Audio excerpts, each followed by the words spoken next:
Assalamu alaikum wa rahmatullahi wa barakatuh. Ripino Islam. Androany dia daty ny fahafito ambin'ny folo ny volana Ramadan. Izany daty zany dia daty manan-tantara raha ny finoana Islamo no jerena. Satria izany daty zany dia daty nitondra fandresena lehibe teo amin'ny fiainan'ny mpaminany sallallahu alaihi wasallam sy ireo mpino Islam voalohany niara-niaina tamin'izany vanim-potoana izany. Ary ho resadresantsika sy ho finitinitsika amin'ity fandaharana ty ilay fandresena lehibe azon'ireo mpino Islamo tamin'izany daty ny fahafito ambin'ny folo ny volana Ramadany izany.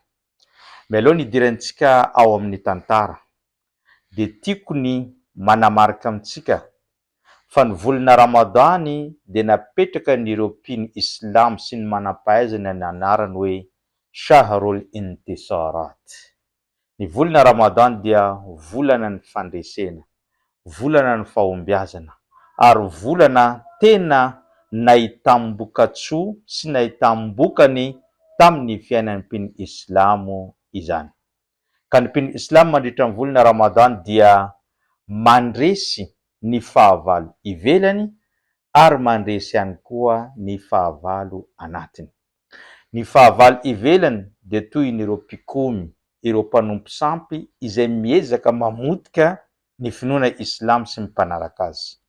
Ny fahavalo anatiny dia ny sitrapo sy ireo zavatra mety mitarika aminao makany amin'ny ratsy. Ka mandritra ny volana Ramadany de fandresena manoloana n'ireo fahavalo ivelany sy fahavalo anatiny no hita amin'ny fiainan'ireo mpino Islam.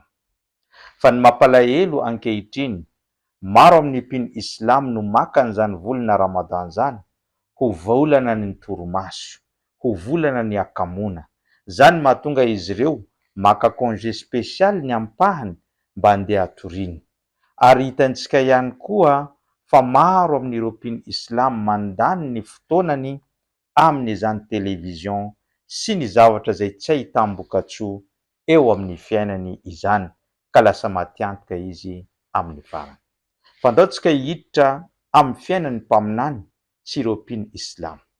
Tamin'ny taona faharoa ny fifindra-monina, taloha kelin'izany dia nampidininy Allah subhanahu wa ta'ala ny didy mba hiova kibla na fitodiana ireo mpino Islam. Ray volana taorinan'izany na roa herinandro taorinan'izany de nampidininy tompo Allah subhanahu wa ta'ala ihany koa ny didy fa mifehy ny mpino Islam mandritra ny ray volana an'izany volana Ramadany zany.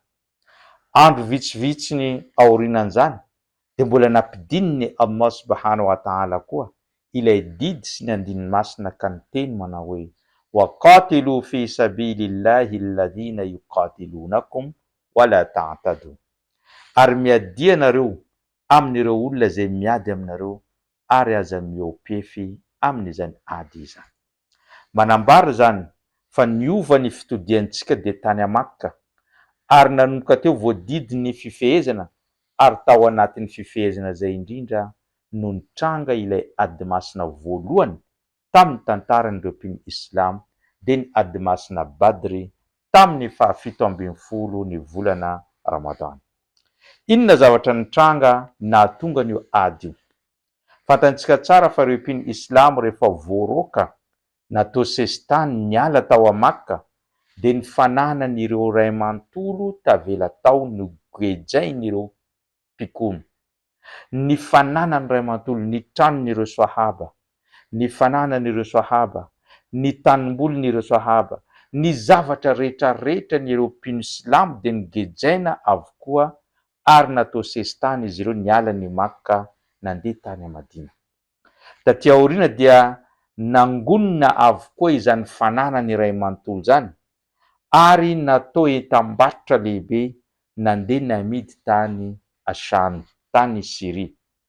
Rehefa nandrian'izany mpaminany sallallahu alaihi wasallam de niteny tamin'ireo mpino Islam tao Madina, andaotsika hivoaka haka ny fananantsika satria tompo Allah efa nanome alalana fa tsy azo atao ny mangina fotsiny amin'ny tsirariny izay mianjady amintsika.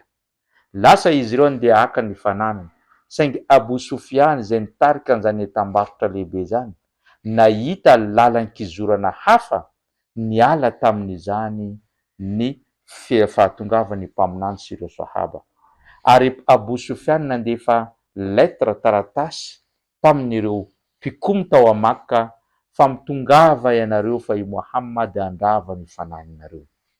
Mazava ho azy fa ny fananana dia ho an'ny Islam. Noravainankeriny tamin'izy ireo ary nalainankeriny dia namidy tany Sham fa Islam voaka dia haka ny anjaran'izy ireo.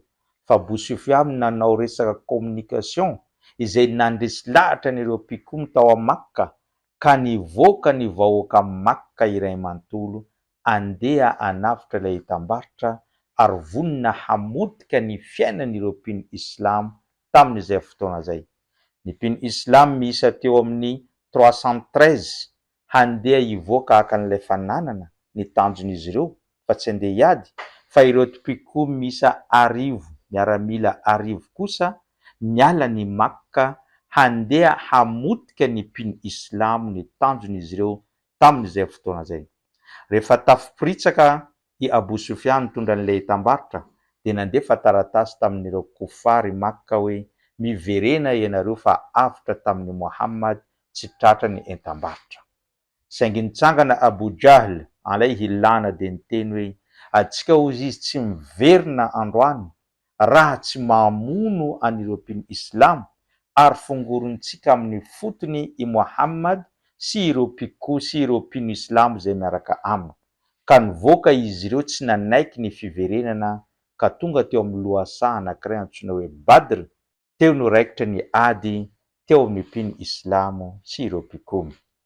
Rehefa raikitra ny ady nandritra ny fotoana maro, i mpaminany sallallahu alaihi wasallam tsy nitsahatra nanomboka tamin'ny ady nanomboka ka hatramin'ny fiafarany ny nitododoa tamin'ny Allah, nangataka doa tamin'ny Allah, farany nalefany Allah subhanahu wa ta'ala ireo anjely 1000 nanampy isan'ireo Islam ka resy tosika ary maty i Abu Jahl tamin'izany ady masina izany ary nivoaka mpandresy ireo Islam ka maty tamin'ireo mpikomy miisa 70 ary tratra babo anady ihany koa miisa 70.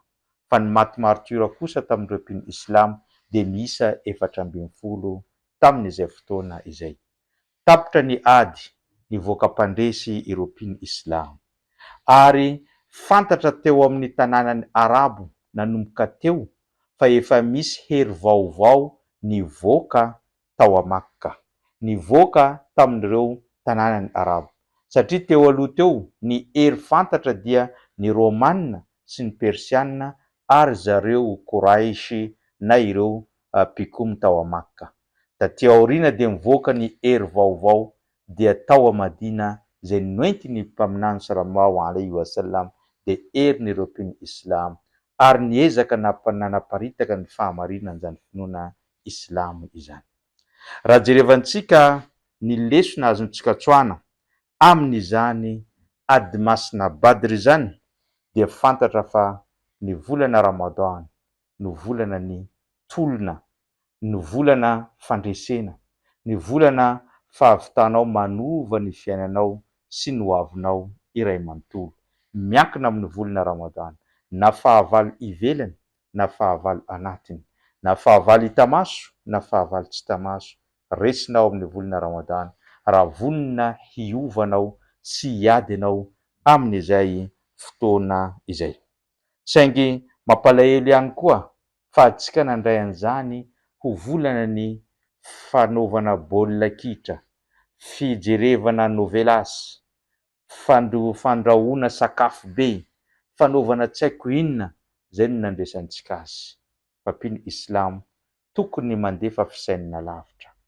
Ny fandresena rehetra ny ainan'ny mpaminany sy ireo sahaba dia tao anatin'ny volana Ramadan. Ny ady masina Al-Khandak tao anatin'ny volana Ramadan fandresena ho an'ny Islam.